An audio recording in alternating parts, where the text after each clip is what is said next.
What's up YouTube? My name is Rob and I'm back for another reaction video. Now this time around I'm checking out Warp Zone and one of their recap raps that I wanted to check out before I went on vacation but never made it to.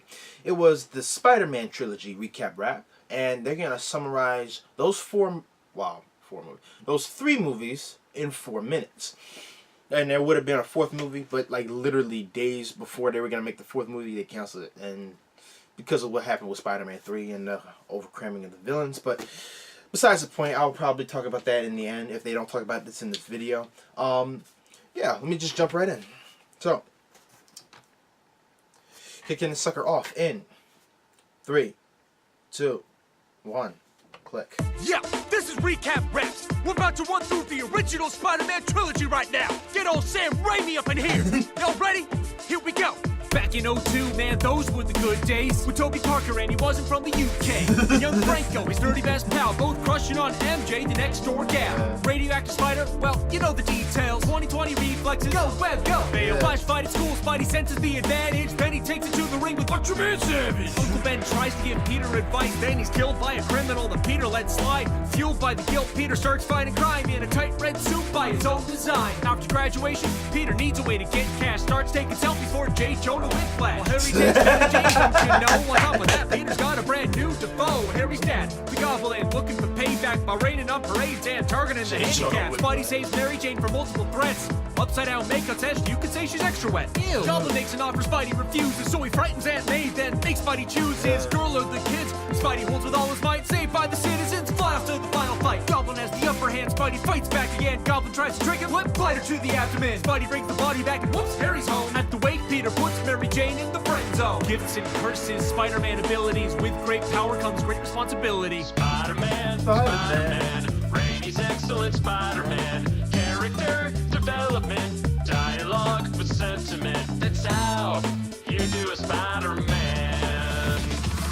2 years later, Peter's always late with pizzas to class and even to dates with MJ. The girl's still waiting next door for Peter to sack up and give her some more. But Spidey made a promise to society and is struggling with performance anxiety. He's poor, he's sad, he killed Harry's dad, yet everybody sees him as a charming lad. Especially Otto, a relative physicist, Peter's new hero, until he turns villainous and horror movie murderous. Like a scene from Hitchcock, 8 limbs uninhibited, you can call him Doc Ock. Monster on a rampage, steals from a bank, and Spidey can't hang, man, still shooting blanks. Damn, sorry Uncle Ben, I'm Spider-Man no more. Just Peter Parker back to life as a dork. But hey, now he has time for Mary Jane, for school, for food, and even her play. But not for amends with his closest friends, so Harry teams with the Doc to enact revenge. Slow-mo car crash, Mary Jane gets snatched, clock tower, tense battle, runaway, train catch. That train scene, I love it. And to Harry, he's a daddy killer who is really Peter. Oh, back to the rampage. Oh, hey, MJ, power of the sun in the bottom of the bay. Wedding day, run away, Jonah's son gets screwed. Next door to doorway, Pete and MJ. Woo! Long-awaited kiss, that's one happy spider. For now, this curse is a gift. Go get him, Tiger. Spider-Man, Spider-Man, there's a story of Spider-Man. I should have just stopped it right there. Most certainly, it's a two-film trilogy. We're done with all the Spider-Man. That's it.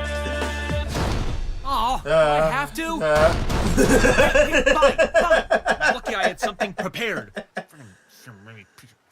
Peter's with MJ. For now, they chillin'. Till he's gotta deal with not one, but 3 villains. Sandman's one, Peter's best friend's 2, but his biggest struggle is against Sticky Black Goo. He knocks out Harry, who then loses his memory. Now he's a charming creep, Franco in reality. MJ's Moby, but Peter's just gravy. He's too busy swinging around with Bryce Dallas Stacy. They upside down kiss, and MJ's pissed, so she gets back with Harry. What an awkward twist. But we get some new developments that none of y'all bet on. Sandy killed Ben. Why? Unnecessary retcon. Spidey gets gooey and 50 Shades darker. He kills off Sandy, and the good Peter Parker gets an emo dude, black suit, dances so awkward it's the visual equivalent of nails on a chalkboard. Also, he's a dick to MJ at her sad job, and a dick to Topher as he turns him into Sad Brock, and subsequently Venom. Man, that wasn't tacked on. Then he gets with Sandy, and the final battle's back on. Like clockwork, MJ's in peril. Spidey's outmanned till he's aided by Harold. For like half a second, then he's conked on the melon. Tube song grenade, and that's the end of Venom. Afterwards, Sandy just wisps away.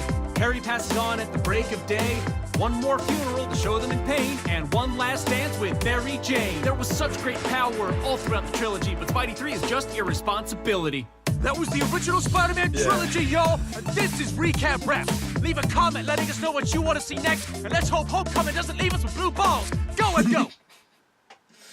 What's Oh, up, man. guys? Thanks for watching. If you like this, click That the box beat, on the though, left to that see they playlist had. of all the other recap raps, or click the box on the right to see another dope video. And be sure to hit that subscribe button to stay up to date on all the latest Warp Zone content. Well, my spotty sense to tingling. Time to go. Warp Zone out. Yeah. All right. So when they got to it, I was just like dying because I knew. We all knew. It's like, do I got to? Like, boom, boom, boom. I'm like, okay. But yeah. What people really like to see is character development in the superheroes. When people try to cut that out, that's when people get really pissed off. That's what like one of the biggest complaints people have with their last Fantastic Four movie. Granted, the last Fantastic Four movie had all kinds of problems, but that's like one of the biggest problems that people had with it. Because it had hope from like the beginning, but then it's like literally from one scene beyond, and it just screwed it to the rest of the way out, and it's like, dang. But yeah, people love Spider-Man. People love the character. People love when this character is done justice. And Spider-Man 2 was arguably the best Spider-Man movie ever made. Period. We got some people might be saying, "Oh, Homecoming was really good." It's not top of Spider-Man 2. It's just not. That train scene is just too iconic. It's too iconic and too well known and too beloved.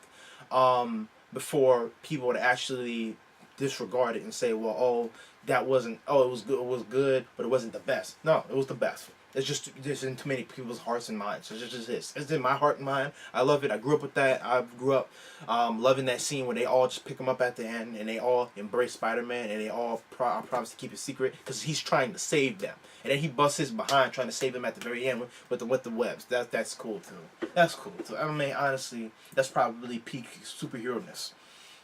When people love you so much, they'll protect you by keeping your identity. When all of them have something to gain by giving out your identity to freaking J. Jonah Jameson or TMZ or whoever. That's awesome. That was really awesome with that. Oh yeah, speaking of J. Jonah Jameson, J.K. Simmons as J. Jonah, best comic casting ever made. I'm like, and you can't even say that. And they compared him and called him J. Jonah Whiplash. I'm like, oh my god. And I just saw like, I didn't even see that whole movie. I just saw clips from that movie. I'm like, damn, like really. Imagine if that guy was your teacher. Just imagine if that guy was your teacher. Like really. Oh man, that dude. Alright, so I guess the last thing I talk about is Spider-Man 3, what went wrong there. Yeah, there was like, just what the hell? Like, why were you doing all this weird... They tried to pull that movie into way too many different directions. And it wasn't even Tobey Maguire's fault, because you saw him act good in those first two movies, and you know he was an all-decent actor. They should have just stuck with one villain. They should have stuck with one internal conflict. He had this internal conflict where he's trying to deal with the Venom situation. He had this other internal conflict where he's trying to deal with MJ. He had another internal conflict where he's trying to deal with Harry and where he's at. And then that set up to be one of the villains. Again, that tied into that second problem. So it was a hot mess and just all of that. And then you see people try to pull off multiple villains, and Spider-Man: Homecoming was a great way to show off how you can do that. You saw the Vulture, but you also saw Shocker, and it was like he was there, but he was second fiddle. And we established this is not the main villain; this is the lackey. We established that. We didn't have anything established with that movie, so at 1 minute he'll be fighting Sandman, and then like halfway through the movie, Venom is just like shoehorned into the thing, and then within those two main villains, you have this extra side thing that's been brewing for 3 movies where you now have this guy called the New Goblin, and you have to deal with him. And it's like, what? You got 3 villains. Well, Harry was a villain for like half of it, and then at the end he had to come save Spidey at the end. It was like, what's that about, you know? So, and honestly, it was the dumbest principle ever for him to be a villain, because just because that guy killed his father, and then out of nowhere that butler came out and he's like, oh yeah, I cleaned his wounds that night, and what I found out was that wounds was from his own glider, so Spider-Man didn't do it. Where were you for the first 2 movies? Where were you? Like really? You came out of nowhere and had to tell him that, and he had all this hate brewing and went to all these lengths to try to kill his best friend, and he didn't even know his best friend. Like, where were you? Like really? Then they have that unneeded fight where he throws a pumpkin bomb at his face, and he's just like all jacked up, looking like Two-Face at the end of that. It's like, why? Just why? You know? But they had too many different directions with that last movie. I personally would have just wished they either just stuck with either Sandman or stuck with I think they would have just been better off sticking with Sandman and exploring how that was the real killer and how he was going to really deal with that and unpack that. And then if they ever did Spider-Man 4, it could have fully explored the principles and rationalities behind having Venom be the main villain. But there's so much to unpack with both those characters, Flint Marko and Eddie Brock, that you could have did that. They didn't take the time to do it, and it was just a hot mess. Well, it was just a hot mess. That's all you really can say about that, honestly. But I still love the franchise overall. I love those first 2 movies, and ultimately, I have a deep respect for Tobey Maguire and what he did. He made me love Spider-Man in the first place, and honestly, I can't really say anything against that. I really can't. So, with that being said, this was the Spider-Man Trilogy recap raps from the Warp Zone. I liked it. Please tell me what you think down in the comment section below. And if you have a video you want me to check out, please put that down in the comment section below. I will check it out, and I will give you a shout out when I check that video out. So, with that being said, thank you so much. Ciao for now. Adios.